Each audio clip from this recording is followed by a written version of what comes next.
Hi, everyone. I'm going to encourage you, we don't usually sit up on a tall stage like this. This is a very formal auditorium. I'll encourage you to come as close as you want to come. I'm Mayor Carrie Thomson, and I have with me tonight the director of our Housing and Neighborhood Development Department, Anna Killian Hansen. And the way we usually do these things is we give you some high-level updates about what's happening in the city. Anna's here to specifically highlight some housing things. I'll give you some more general updates as well. And then we will take questions, and I think in this format we're probably going to take note card questions because Katz is up there and we need to broadcast the question. So we'll take note card questions and repeat them back. Lucas, can you wave your hand for us? So Lucas is around, he's on our comms team, and then Desiree and Paige will come in as well, and they'll help facilitate the note cards. Were you offered note cards when you came in? Okay, great. If you want to pre-fill them out, it doesn't have to be anything related to what I'm saying or what Anna's saying. This really is your opportunity to ask whatever you want and really to steer the conversation. I do these town halls every other month, and we travel to the different city council districts. You don't have to be from this district to come to this town hall. You're encouraged to come to any that you want. In the months that I'm not doing town halls, I do traveling office hours. And so that's a better opportunity to sit down one-on-one with me, talk about some things that you want direct answers to, or you may not feel comfortable asking in public. So this month, obviously, traveling town hall, traveling office hours in November. I can't even believe it's October already. We also do door knocking. I go out once a month with at least one of my team members, sometimes two or three, and we go to different neighborhoods. If you want us in your neighborhood, just ask, because we pick different neighborhoods every single time. We don't tend to repeat neighborhoods, at least not until we cycle through them all. But rain or shine, we're out knocking doors once a month, and that actually is where I sometimes get the very best information from people. We also are, come on in, Eric, we're glad to have you. You who need no intro to the town halls.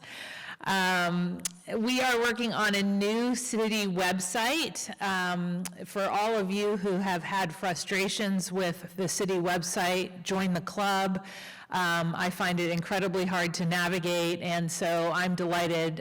Desiree is leading that charge. She's our communications director, and in 2026 we will have a new and improved website that I anticipate will be 100 times more user-friendly. So look forward to that. I want to start this evening by just talking about some public safety events that have happened in the past couple of weeks.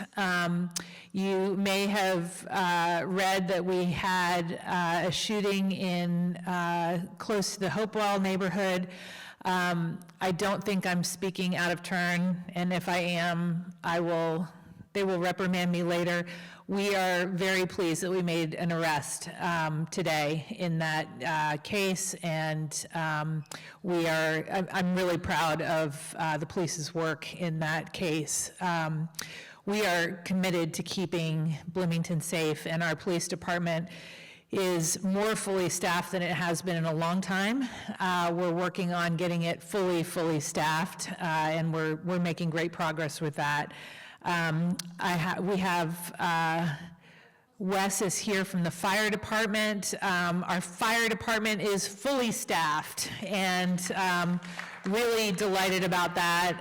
And my thanks to Fire One, who has a brand new station, for responding so quickly to the First Christian Church fire this past week.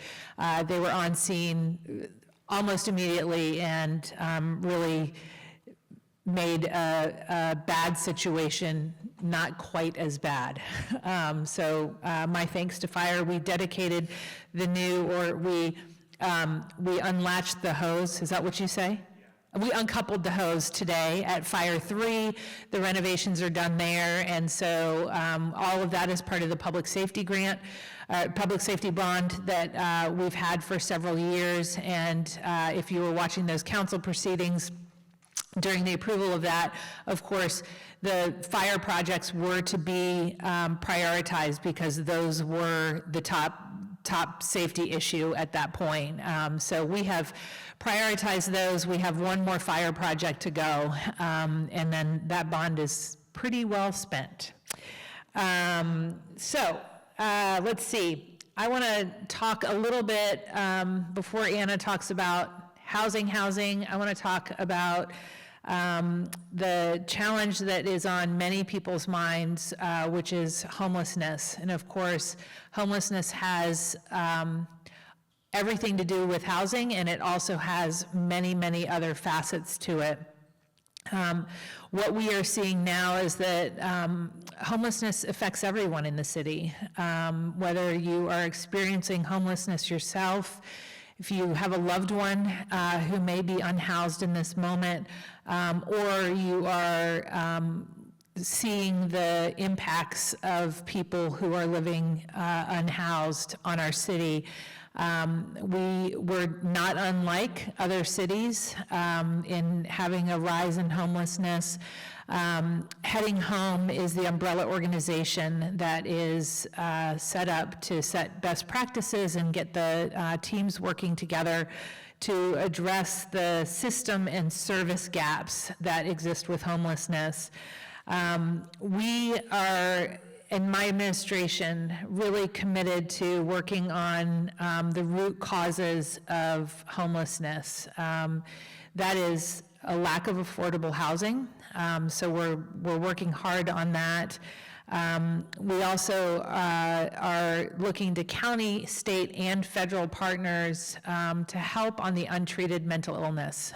There is a real deficit in mental health treatment in our community and across the nation.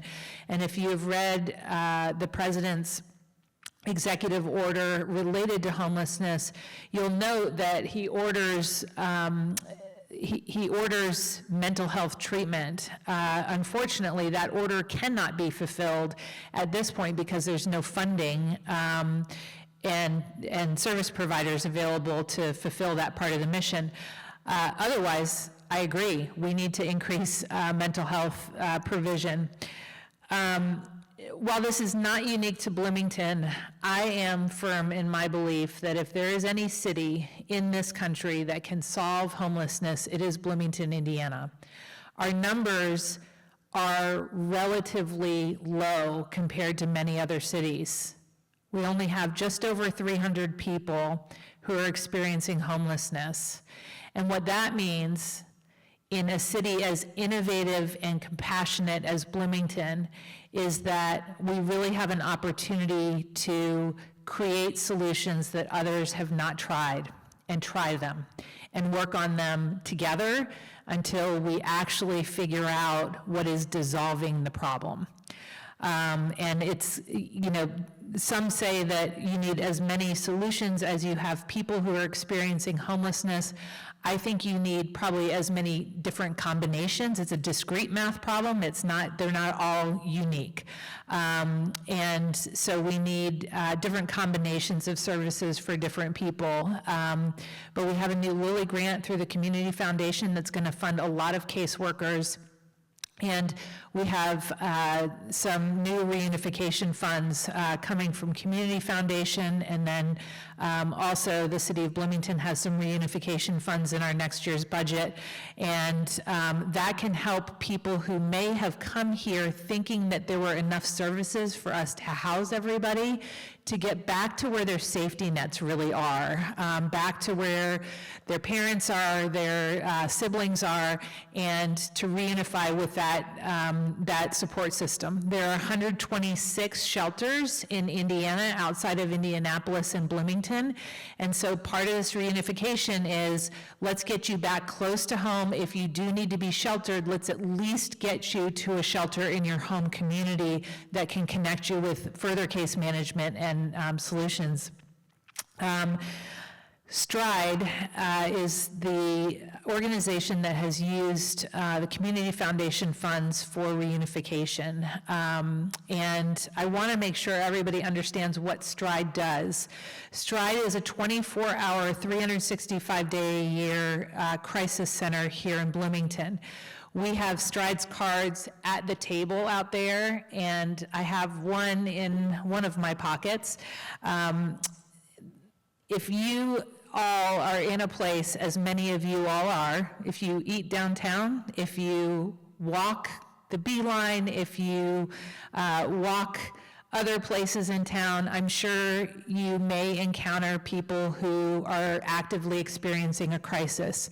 STRIDE is the crisis center, and they have mobile outreach. That means they are the best place to call unless there is a dangerous criminal activity happening, and then of course call the police. But STRIDE has full-time mental health professionals. They're at the center, and they're a division of Centerstone. And what most people need when they're in crisis is not an interaction with the police. It is an entry into care that actually will help them ultimately. Again, I don't want to discourage you from calling the police if there's criminal or dangerous activity, but if somebody's in crisis and there is no danger to you or others, I encourage you to call STRIDE. We have learned from STRIDE that it takes several interactions sometimes for somebody to engage in longer-term care with them. So if you're seeing the same individual over and over again, feel free to call them. It's about relationship building and trust building. And this is an incredible community resource that many, many communities do not have. So take a STRIDE card, put it in your pocket, better yet, plug their phone number into your phone. Again, it's 24/7. So that is a good thing to have with you. You will see, and I want to give a big shout out to Cook. Around the community, there will be added marketing and advertising about STRIDE, because STRIDE can only reach as many people as they know about. And so we want everybody to know about STRIDE and use that resource.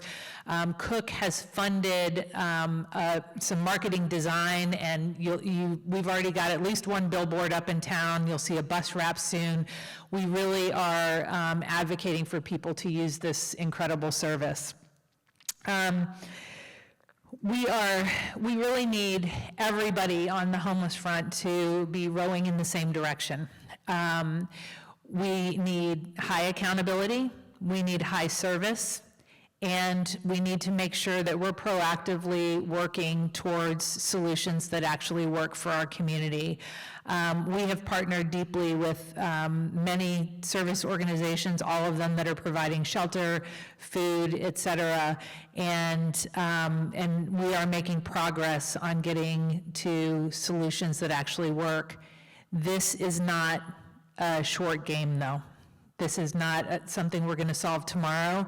It is something that's going to take years to truly get the systems in place that are going to solve this challenge. I am going to hand things over to Anna, because I've already talked for 15 minutes, and let her talk for a while, and then we'll take questions. Can you hear me? Is this working? Okay, great. Hi, I am Anna Killian Hansen. I am the Director of Housing and Neighborhood Development, and I'm also the Executive Director of the Redevelopment Commission. I'm a townie. I've been here my whole life. I've worked in real estate or been around real estate literally my entire life. I've had the pleasure of helping residents from all walks of life find a place to live for 25 years. One thing is for certain in the housing world: housing is an ecosystem. Your housing needs change over time. The first place that you live after leaving the nest is likely not the same place that will fit your needs over time. space needs change, what you can afford changes, physical needs change, how you live your life changes. The progression of needs through different stages of life is often referred to as a housing ladder. Unfortunately, right now, Bloomington is the most housing cost burdened metro area in the state. High cost, low wage. 60% of our households are cost burdened, spending more than 30% of their monthly income on housing costs. The demand for our housing has outpaced our growth of housing development. And 72% of our workforce do not live in Bloomington. A lot want to, but they can't. I don't know if any of you have bought or sold a house since 2020 or experienced what the market was like, but if you did, you likely understood that if you wanted to buy a house, you had to compete with at least 8 other buyers. You had to likely waive inspections. You had to bid well over asking price. And oftentimes you had to ask for an appraisal gap. At that time, interest rates were so low that it really was tolerable. The payments were tolerable. But right now, we are experiencing something called the golden handcuffs. Folks are restricted from moving or buying a new home due to the low interest rate on a current mortgage. The golden handcuff effect occurs because refinancing or selling to buy a new home with current higher interest rates would significantly increase monthly payments, making it financially difficult to move, even if other opportunities arose.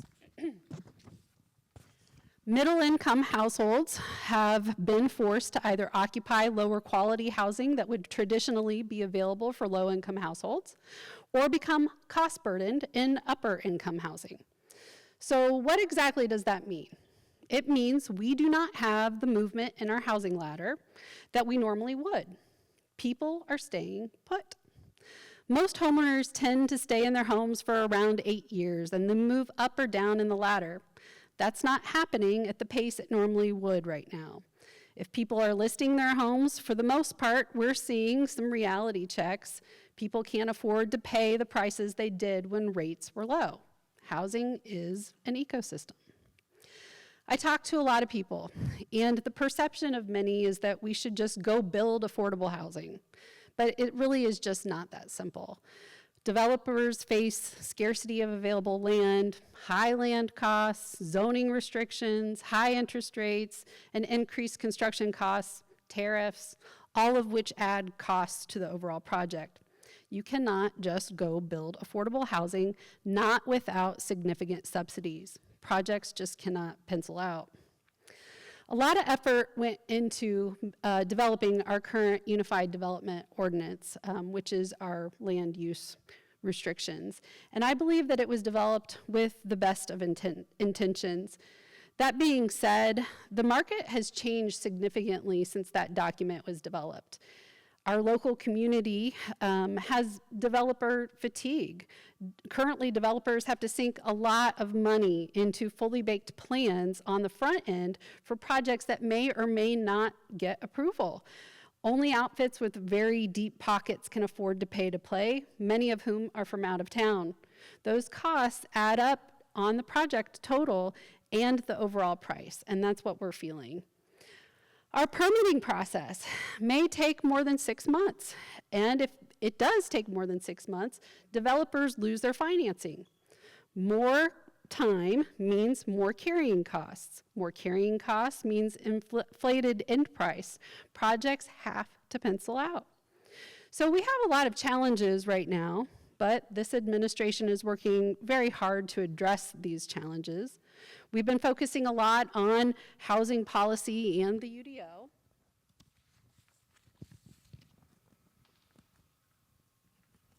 And we've been focusing a lot on our policy. Housing policy must be comprehensive and cohesive. We need to make it easier to build more types of housing in more places for more people without compromising unique neighborhood character. We want a UDO that supports a thriving, diverse housing market, not one that inadvertently makes affordability harder to reach.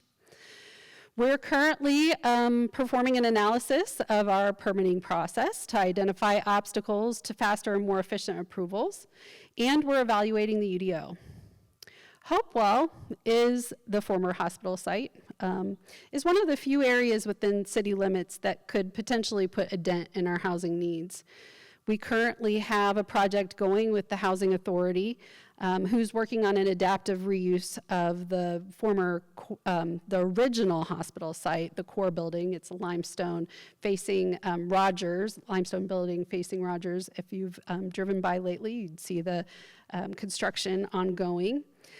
But Hopewell is also an interesting case study where the city is now a passenger to what developers go through as they try to navigate our own red tape. Our community has been incredibly vocal. Residents have asked for real options for first-time home buyers, working families, long-term neighbors, not just more of the same. In June, the Redevelopment Commission took a new approach that uses pre-approved home designs on platted lots to save time and money, welcome local builders to the table, and supports a healthy mix of attainable and market rate homes. This course correction reflects a more realistic, community-centered strategy that gets us where we want to go. This new path is geared towards providing a diverse mix of housing types at a range of price points, creating options for first-time home buyers, the local workforce, and families, not just luxury apartments or student rentals. This pilot will demonstrate innovative solutions. We are also piloting an interest rate buy-down program to help incentivize folks to unlock those golden handcuffs and climb up or down in that housing ladder, influencing the overall market. Our community needs attainable housing for the residents that work here. This administration is prioritizing just that.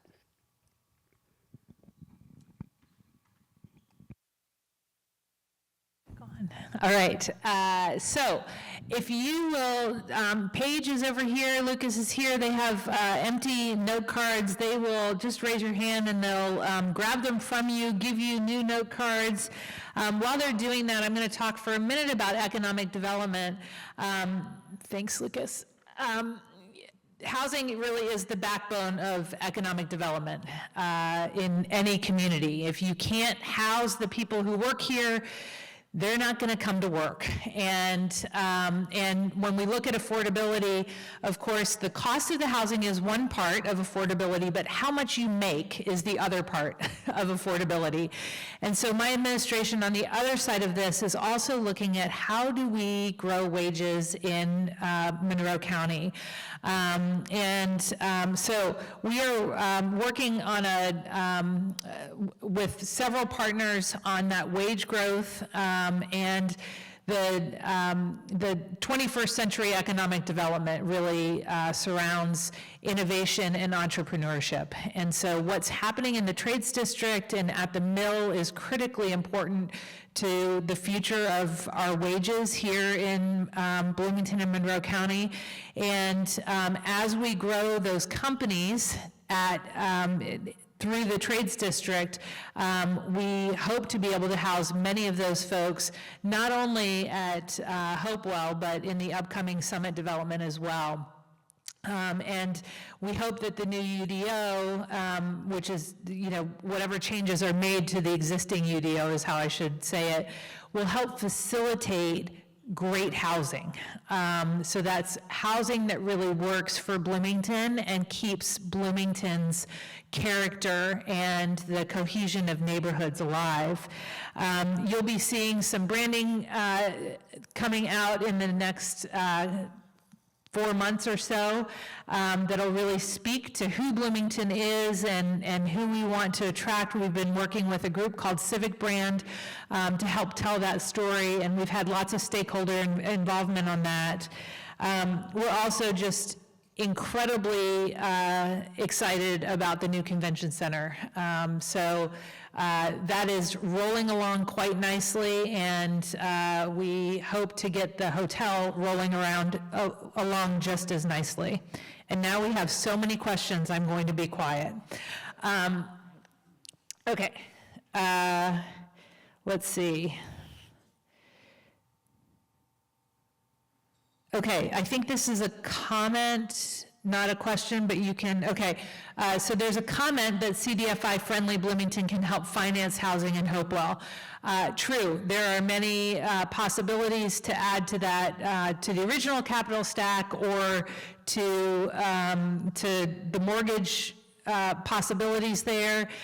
We do plan to have a larger conversation with lenders about providing mortgages at Hopewell. CDFI friendly, of course, we are incredibly lucky to have them here in Bloomington and know that we will engage them for those conversations.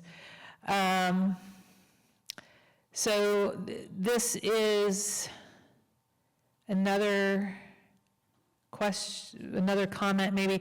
Lack of input from real estate professionals in planning and zoning considerations and their actions which ignore the realities of vacancies in the new apartments and building more and more apartments geared to students. We actually have had quite a bit of input from realtors.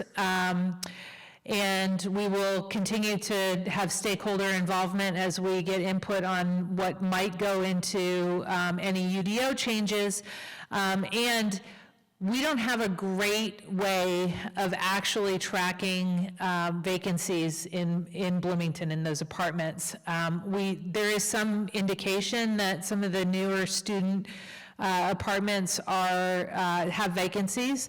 And that's why my administration's priority is to create new housing that really targets people who are working here rather than that student population. You want to add something?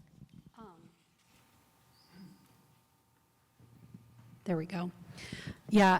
Occupancy rates are really challenging to track because apartment complexes or property managers have to self-report. So there's a number of platforms that actually are tracking, but it's limited data and it is self-reported. I actually took an intern team last year and we did some secret shopping of all multifamily complexes that were over 50 units. Of that study, we were around 98% occupied. However, I will say that I do believe that rate has dropped significantly since that time. I've been hearing pretty consistently that there are vacancies in properties that had never had vacancies previously. So we are starting to see that occupancy rate drop. I will tell you that HUD calls a healthy rental rate 60% occupied. So we know that we're higher than that at this time. I know it's misleading. You see some of these buildings, you think that they're probably not occupied, but look, we have an undergraduate admission rate of, 48,000 students on campus at IU. They only have about 13,000 beds on campus. So there is demand for some of these apartment complexes, but again, it is really difficult to try and track. It is something that we're kind of keeping our eye on the ball, both with the platforms and the data that is available, and then trying to privately track what's going on. Okay, this question is, what happened with Crawford and Union? And I'm assuming this means Union at Crescent, but I can update you on what happened with Crawford. Crawford was well out of rental code compliance. We worked with them really over years to try to get that back into compliance. As my history is with a housing organization, I was committed to building decent housing so people who lived there could actually get on their feet and really thrive. When you are living in an apartment that is not safe, there is no possibility that you can do much more than just trying to meet your basic human needs. So we are very serious about our housing compliance, and these are not the only two properties that we have taken action on this year. We also took action on a number of other properties, which have also been in the press.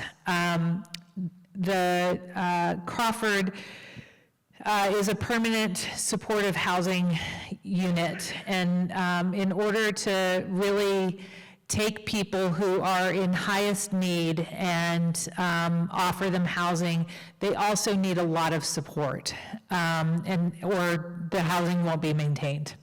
The housing was not maintained, the support was not adequate.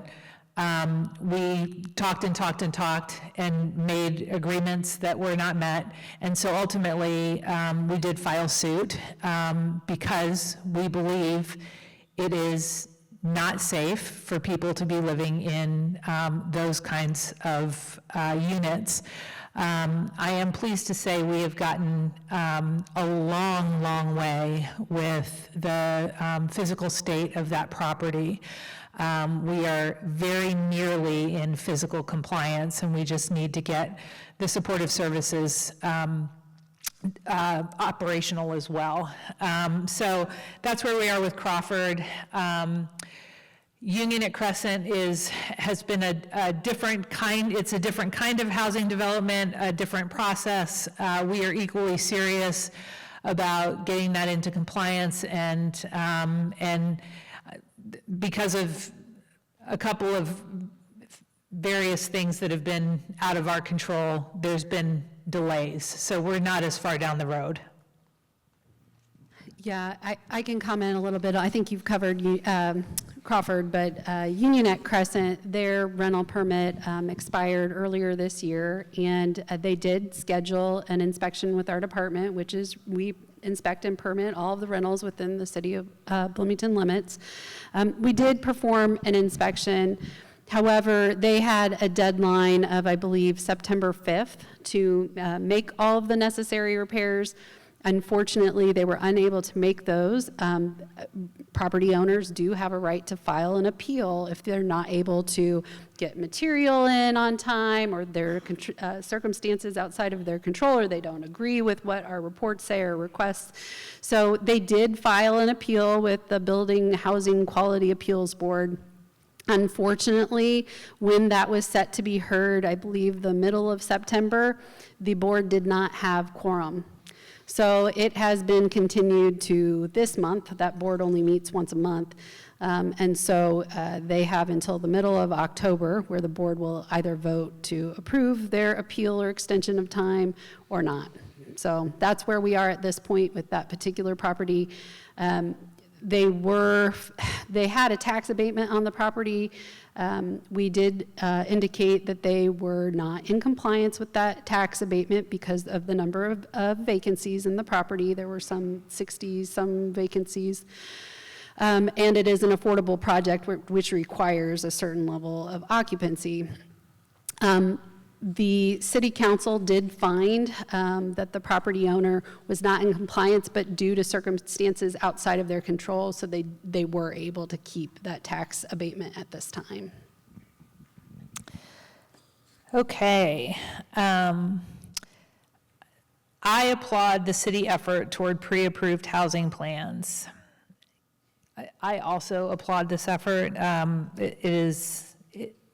I really think it's going to make an incredible difference, not only at Hopewell, but these plans will be approved for expedited permit approval throughout the city once we get through them. So it's a big deal, and we have a first draft of some of those plans, not final at all, but they're gorgeous, and they range in size and also, therefore, in cost, from truly affordable to build without government subsidy.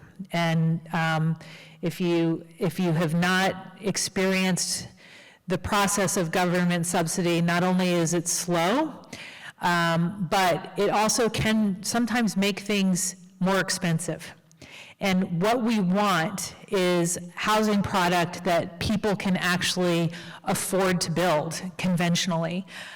So these plans I'm really excited about because of the variety of them, because of the look of them, and because they're really created for Bloomington to fit our community. It goes on to say, have you considered an RFP for 10 to 12 modular homes in Hopewell? At this point, we are only working on Hopewell South, only working on that. That's where we're digging into the detailed plans. And that is that's the area that is directly adjacent to McDowell Gardens. And so we really want that area of the neighborhood to sort of talk to McDowell and be a good transition from McDowell into Hopewell. We may look at things like modulars for other parts. And for those of you who are not in the building industry right now, modulars are great looking houses these days. And there are various kinds of modulars, and they're well built. It's just that they get built in a factory and brought to you. So it's not the modular that you're thinking of that was created in the 80s and 90s.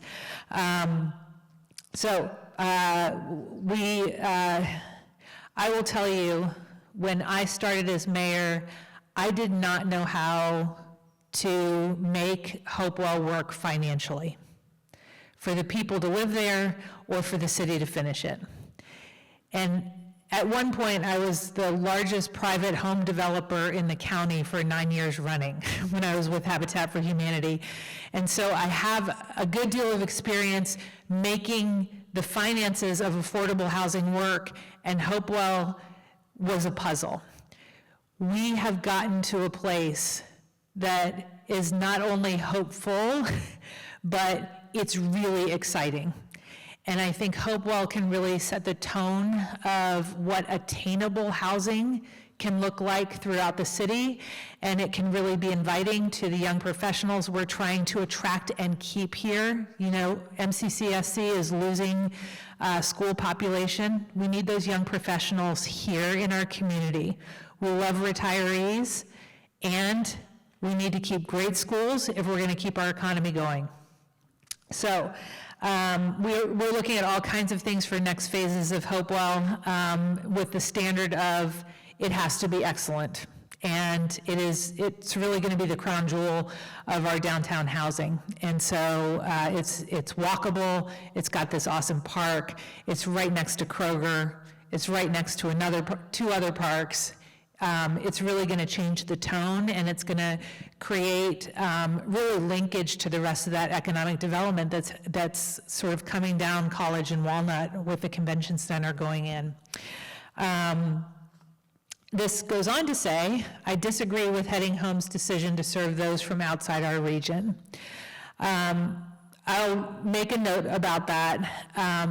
I have been very public in my comments about our lack of ability to keep our heads above water if we're going to continue communicating to the world, really, that Bloomington is a place that has adequate services for everyone.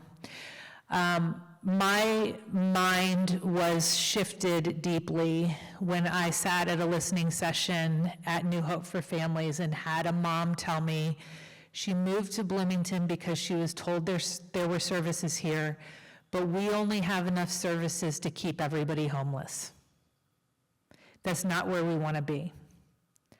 We want to be the community that gets our head far enough above water that for those people in our region, we actually know how to serve them so well that they can thrive and that they get into permanent housing, whether it's permanent supportive housing or permanent independent living.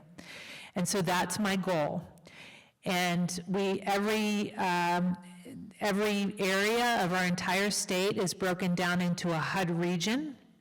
So if every community would commit to just serving people from their region, and they would do that well, we could be in a very different place in our state.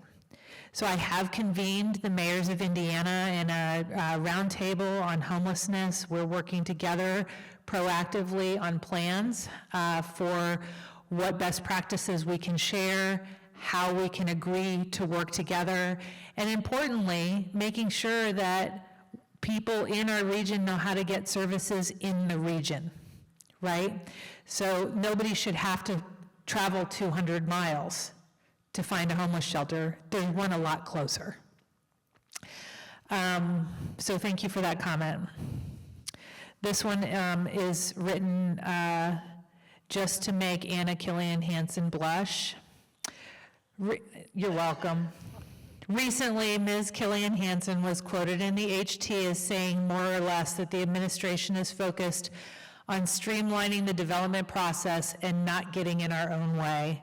I wanted to say thank you for that comment and attitude because it is very positive. We are, one of the things we are committed to in my administration is pulling back every piece of red tape we possibly can. We want to make it really easy to build great things in Bloomington and hard to build junk.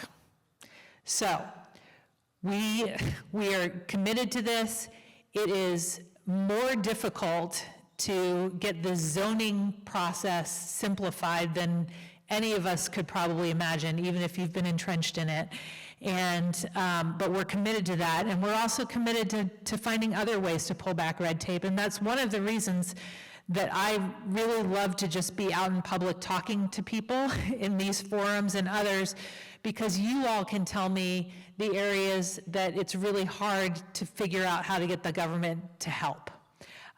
So that's why we're here. Thank you for your comment, your positive comment. Anna, for those of you who don't know her whole history, she was raised in the housing industry, and she comes from generations of builders, and we are so fortunate to have her expertise leading our housing at the city. So thank you for your service, Anna.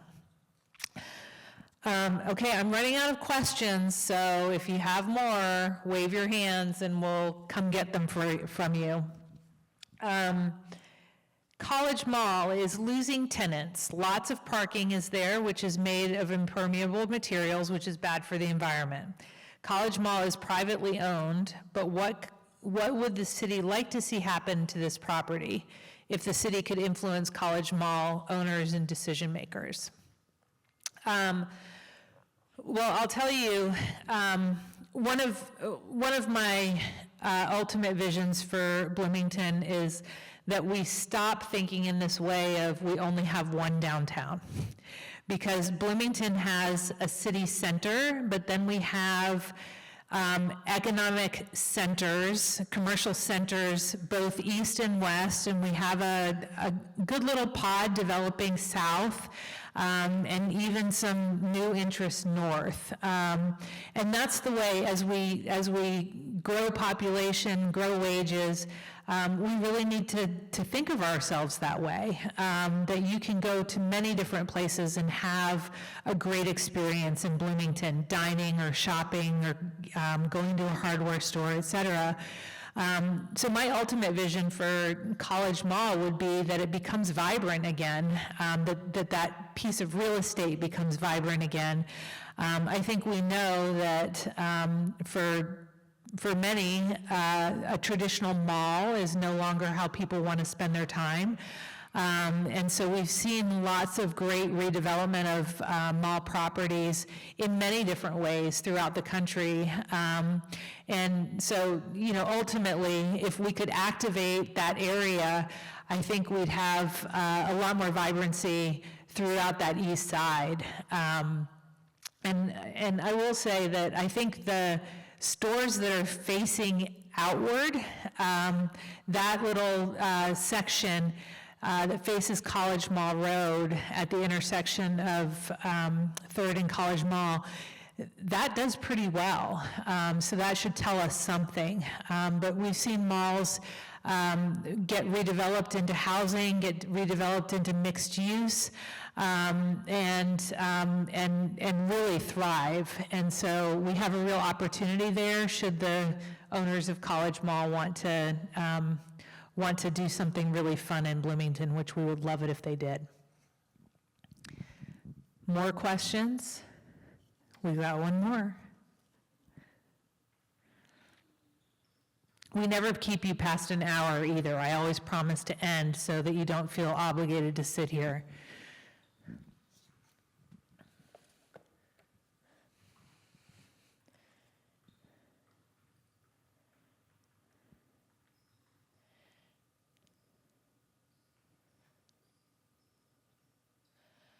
This may need to be answered by Anna.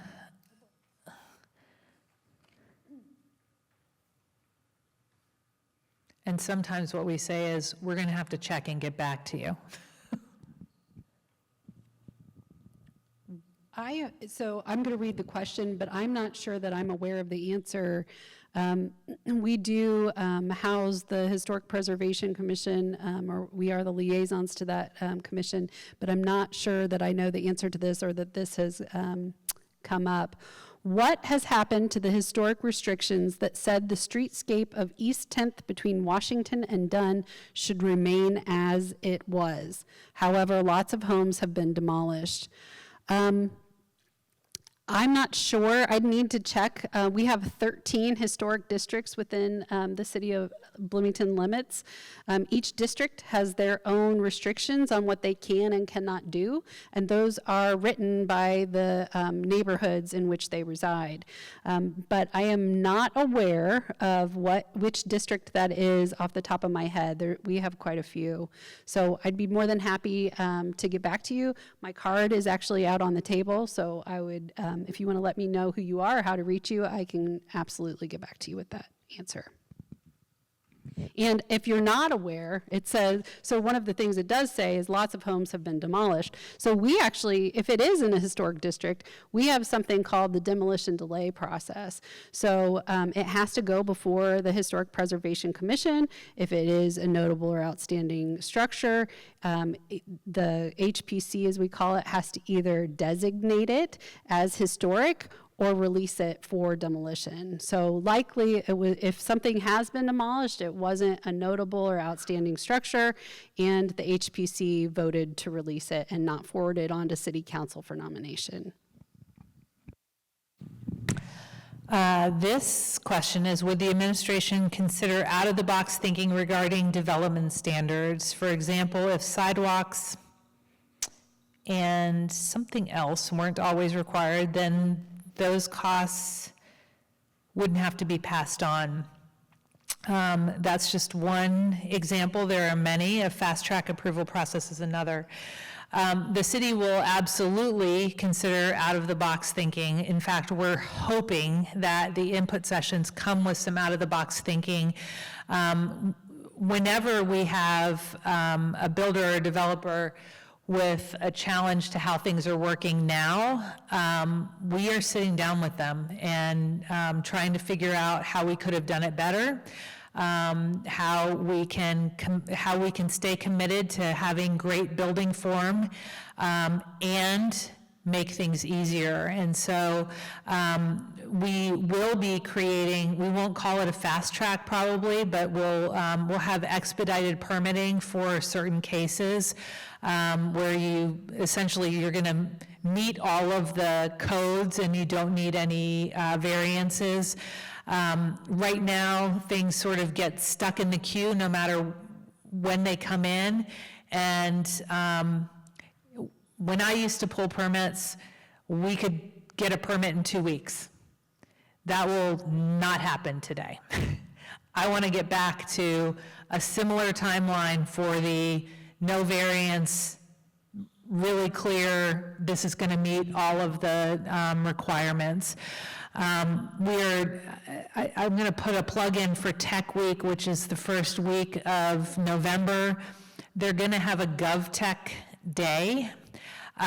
We are looking at things like AI to help us read through our UDO and find complications in it.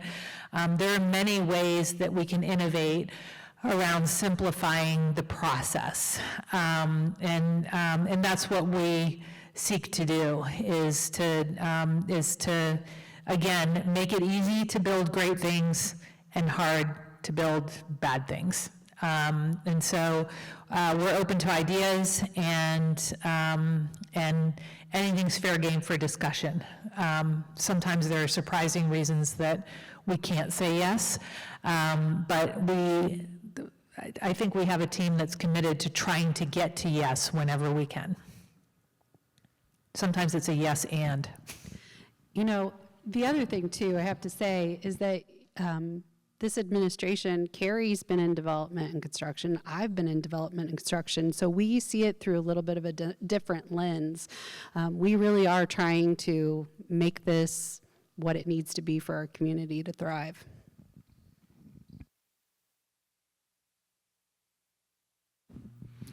If there aren't any other questions, I don't know if you're invited to participate in basketball practice or not, but we thought it would be kind of fun. I'll just note that we have some fun things coming up, including trick-or-treating downtown. There are many live music events and arts events happening.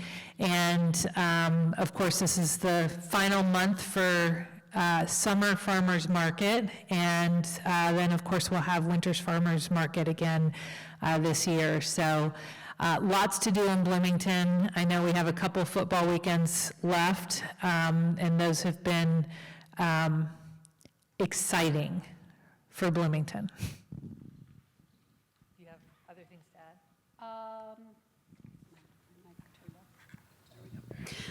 If you know any new renters, we actually have an R101, or How to Be a Good Renter in Bloomington class coming up in a couple of months. There's some flyers out on the table. If you want to register, there's a QR code, but we go over everything from financial management to housekeeping items, know your rights and responsibilities of both tenant and landlord, and then navigating just Bloomington, our sanitation process, our rental code, everything. So it's a great class. We also give you discounts, or we get you discounts through some property management companies. And then also, if you know any new home buyers, we do have a down payment and closing cost assistance program, so feel free to reach out to us. It is income eligible, but it can provide up to $50,000 in down payment and closing costs for home buyers. We also have rental assistance, so deposit assistance as well, that is income eligible. So HAND has a number of programs to help residents through all of their housing needs. Just feel free to give us a call. We also have a housing counselor on staff if you ever need foreclosure avoidance or bankruptcy counseling, anything like that. We're here to help. So please let us know how we can do it. I'm going to put a plug in for the Hopewell session, which is October 20th. We'll be going over a preview of what we're looking at for Hopewell. That's October 20th at 3:30 p.m. You can find more information on the website, and all are welcome, but we're really excited about what's happening at Hopewell. So if you want more information, I just want to say Randy Cassidy is a member of our redevelopment commission. He's here tonight and has been heavily invested in Hopewell for years. As well as other projects. You heard that we didn't have quorum at an important public meeting. If you're a resident of the city of Bloomington and you want to serve one of these boards, we would welcome your application to any of the vacancies. I'm going to give you 6 minutes of your life back. I'll hang out to answer some additional questions that you may not have wanted to ask publicly, and thank you all so much for coming tonight. I see some of our neighborhood leaders here. I see some rental property owners and others that are invested in housing. And so really appreciate you coming to be with us tonight and investing in your community. Thank you so much.